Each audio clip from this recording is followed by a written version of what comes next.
तो हेलो दोस्तों, मैं आप सभी के लिए लेकर आ गया हूँ एक न्यू सीरीज़ जो कि काफ़ी ज़्यादा शानदार है। इसमें ड्रैगन क्लैन के बारे में बताया जाता है और हमारे मेन कैरेक्टर ली चैन के बारे में भी जानने को मिलता है। तो चलिए बिना किसी देरी के एपिसोड में आगे बढ़ते हैं। दोस्तों, अब हम एक लेडी को देखते हैं जो कि अपने हाथ में एक छोटे से बच्चे को लिए होती है। इस लेडी के बारे में हमें आगे और पता चलेगा। फिर हमें दिखाया जाता है कि वो अपने बच्चे को एक सील्ड बैरियर के अंदर में सुरक्षित कर देती है ताकि उसे कोई नुकसान न पहुंचा सके। तभी वो लेडी बोलती है, ड्रैगन क्लैन के पीछा करने वाले लोगों को मुझे अपनी तरफ खींचना होगा। फिर वो अपने बच्चे से बोलती है, मैं बस यही दुआ करती हूँ कि तुम आगे किसी भी झगड़े से दूर रहो और अपनी ज़िंदगी शांति और खुशी से जियो। और फिर वो अपने हाथों में अपने ही बच्चे जैसे दिखने वाला एक क्लोन ले लेती है ताकि दुश्मनी को धोखा दे सके और अपने बच्चे को सुरक्षित रख पाए। और उसके बाद वह वहाँ से जल्दी से निकल जाती है। तभी हमें कुछ लोग दिखाई देते हैं जो कि ड्रैगन क्लैन से होते हैं और वो लोग आकर उसके सामने खड़े हो जाते हैं और बोल रहे होते हैं, लॉन्ग युआन, वो कॉम्बिनेशन मुझे दे दो वरना तुम्हारी जान नहीं बच पाएगी, यानी कि उस बच्चे को। और इस बंदे का नाम लॉन्ग कुई है जो कि गोल्डन इमॉर्टल नाइथ लेयर का सुप्रीम ड्रैगन एंसेस्टर है जो कि 9वें स्टार का है।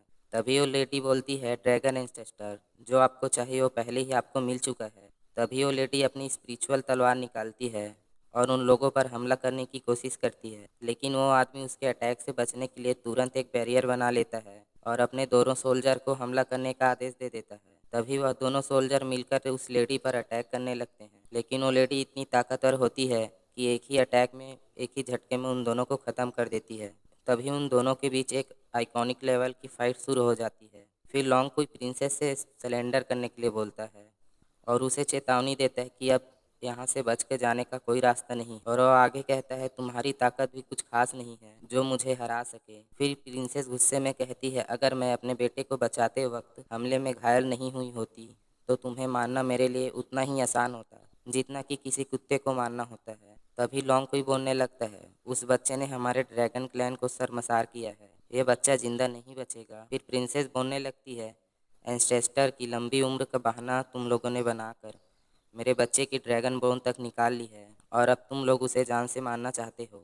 फिर वो गुस्से में कहती है, तुम लोग उसकी गुलामी करते हो और उस कमीनी की मदद करते हो और ऐसे घिनौने काम करवाते हो। फिर लॉन्ग कोई कहने लगता है, कितनी जिद्दी हो तुम, अगर तुम इसी तरह उस बच्चे को बचाने पर अड़ी रहोगी तो तुम्हें भी हाथ में मरना होगा।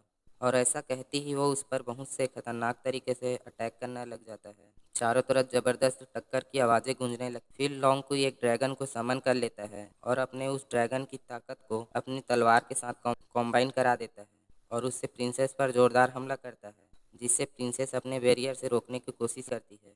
लेकिन वो अटैक इतना ताकतवर होता है कि उसे हिट कर जाता है और उसी हमले में उसके हाथ में जो पकड़ा हुआ बच्चा होता है वो ही खत्म हो जाता है। तभी वो अपना पूरा पावर लेवल एक्टिवेट कर लेती है और एक जाइंट स्वॉर्ड को समन करती है और उसे लॉन्ग कुई के ऊपर हमला कर देती है, जिससे लॉन्ग कुई पीछे की ओर जाकर गिरता है। जिससे गुस्से में आकर लॉन्ग कुई ड्रैगन सोल लॉक टेक्निक से अटैक करता है, जिससे प्रिंसेस बचने की कोशिश करने लगती है। हालांकि प्रिंसेस ने उसे पहले ही नोटिस कर लिया था। तभी उस टेक्निक से बहुत सारे चैन बाहर निकलते हैं जो उसे जकड़ने के लिए तेज़ी से उसकी तरफ बढ़ती है, जिससे प्रिंसेस बचने की पूरी कोशिश करती है, लेकिन उन चैन से वो खुद को नहीं बचा पाती और देखते ही देखते वो सारी चैन उसे पूरी तरह जकड़ लेती है और उसे एक थंडर शॉक पड़ता है, जिससे कि वो नीचे गिर जाती है। तभी वो गुस्से में कहती है, लॉन्ग कुई, तुम्हें इसकी कीमत अपनी जान देकर चुकानी पड़ेगी। तभी लॉन्ग कुई हंसते हुए कहने लगता है, वो बच्चा अब मर चुका है। और वो आगे कहता है, ड्रैगन सोल लॉक ने तुम्हारी कल्टीवेशन पहले ही सील कर दी है, अब तुम कुछ नहीं कर सकती। और फिर बोलने लगता है, तुम्हें तो समझ ही नहीं। फिर वो अपने बच्चे को देखते हुए बोलने लगती है, तुम्हें जिंदा रहना होगा। फिर हम देखते हैं कि उस बच्चे के अंदर एक शॉट अंदर चली जाती है जो कि असल में एक सोल बोन होती है। फिर सीन यहाँ से कट होता है और हमें 16 साल बाद का सीन दिखाया जाता है, जिसमें हमें एक लड़का दिखाई देता है जो कि कल्टीवेशन कर रहा होता है। और यही हमारा मेन कैरेक्टर है जो QI रिफाइंडिंग स्टेज में होता है और वो सोच रहा होता है कि इतने सालों से चाहे मैं कितनी भी मेहनत से कल्टीवेशन कर लूँ, लेवल बढ़ा ही नहीं पा रहा हूँ। और वो आगे कहता है, जितनी भी स्पिरिचुअल एनर्जी इकट्ठा करता हूँ ये चीज़ खुद, यानी उसकी सोल बोन, वो निराश होते हुए कहता है, मेरी कल्टीवेशन में ज़रा भी प्रोग्रेस नहीं हो रही है। तभी वहाँ पर क्वीन फैमिली की क्वीन लिंग आती है और लिन चैन से बोलने लगती है, तुम्हें थोड़ा ब्रेक लेना चाहिए। फादर ने कहा था कि तुम्हारे लिए कुछ अच्छा लेकर आऊं। फिर ली चैन उन्हें थैंक यू बोलता है। तभी हम एक लड़के को देखते हैं जिसका नाम लियू है, और वो बोल रहा होता है कि तुम्हें बस ली चैन ही क्यों दिखता है, वो बेकार लड़का जो कल्टीवेशन भी नहीं कर सकता।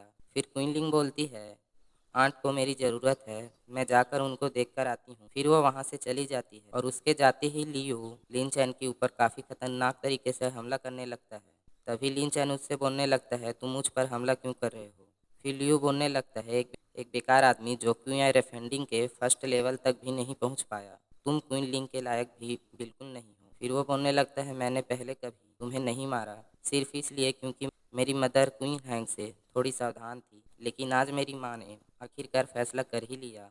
और वो बोलने लगता है, ली चैन बताओ तुम कैसे मरना चाहते हो। उसके बाद वो बताने लगता है, क्वीन लिंग अब मेरी माँ के कब्जे में है, और अब तक तुम्हारे अंकल को जहर देकर मारा जा चुका होगा। फिर ली चैन उससे पूछने लगता है, तुमने अंकल के साथ क्या किया है। फिर लियू बोलने लगता है कि मेरी तलवार जैसे ही तुम्हारे अंदर जाएगी, तुम सिर्फ मरने का इंतजार करना, मैं तुम्हारी तरफ से क्वीन लिंग का अच्छे से ख्याल रखूंगा। फिर ली चैन बोलने लगता है, मैं अभी नहीं मर सकता। तभी वो अचानक से ब्रेक थ्रू कर लेता है और सीधे सेकंड से थर्ड लेवल तक पहुंच जाता है। तभी लियो हैरान होते हुए बोलने लगता है, तुमने तो कहा था कि तुम कल्टीवेशन नहीं कर सकते, तो ये कैसे पॉसिबल है। तभी वो क्यूआर फंडिंग के फिफ्थ लेवल में भी तो चला जाता है। फिर ली चैन बोलने लगता है, जो तलवार का वार तुमने मुझ पर किया था, मैं तुम्हें उसे वापस करता हूँ। और ऐसा बोलते ही वो उसे मार देता है। तभी अचानक से वो टेलीपोर्ट हो जाता है और किसी और ही जगह में पहुंच जाता है। तभी वहाँ पर कोई ली चैन को मुबारकबाद दे रही होती है और वो बोल रही होती है, तुमने हार्ट रोटेटिंग सील की पहली सील तोड़ दी है, अब तुम फाइनली कल्टीवेशन कर सकते हो। फिर ली चैन पूछने लगता है कि ये जगह कौन सी है। फिर वो लेडी बताती है, ये जगह तुम्हारा सी ऑफ कॉन्शियसनेस है।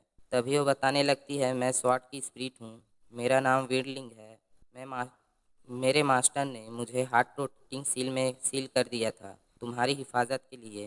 तभी हम दूसरी तरफ क्वीन लिंग को देखते हैं जो बोल रही होती है, आंट क्वीन फैमिली ने कभी आपका बुरा नहीं किया, फिर आपने हमें धोखा क्यों दिया। फिर इसकी आंट उसे बताने लगती है, कुछ दिन पहले आपके पिता ने सच में क्वीन लिंग की शादी ली चैन से तय कर दी थी और उसी ही फैमिली हेड बनाने वाले थे। और फिर बताने लगती है, तुम्हारे पिता अब अपनी आखिरी सांस ले रहे होंगे। तभी वहाँ पर ली चैन आ जाता है और हमारा एपिसोड यहीं पर ख़त्म होता है।